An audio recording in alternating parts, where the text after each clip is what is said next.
আসসালামু আলাইকুম। আমাদের টাঙ্গাইল সদর 12 নং মাহমুদনগর ইউনিয়নে যে রাস্তাটি হচ্ছে পাকার মাথা থেকে, সেখানে 4টি সাপ বাড়াইছে।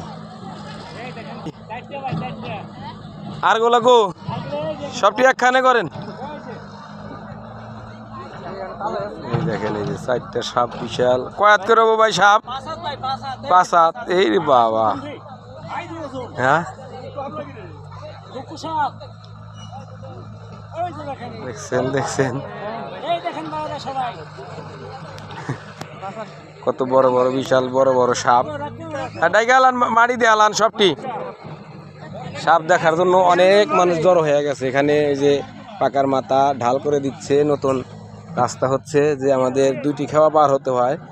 সেই 2টি খেওয়া পার হওয়ার কারণে এখানে রাস্তা নতুন করে করলো আমাদের টাঙ্গাইল সদর 12 নং মাহমুদনগর ইউনিয়নের চেয়ারম্যান ও মেম্বার সবাই মিলে। তো কেমন হলো তাহলে? এই যে রাস্তা যখন হইছে আর ঢাল হইতেছে, তাতে কেমন? হ্যাঁ, ভালো হবো না? আগে তো যে ভোগান্তিতে ভুগছে না, খেওয়া তো একটা হইলে তাহলে সুবিধা হবো না? সুবিধা হবো না। দেখেন, মানে তারা, আপনারা তো এনে প্রতিদিনই রাস্তায় যাতায়াত করেন নাকি? তাতে ভোগান্তিটা কেমন? না, যে রাস্তাতে গেছেন এতদিন আর এখন যে রাস্তাটা হলো, তাতে ভোগান্তি কমলো না বাড়লো? কমলো, অনেক সুবিধা হলো না?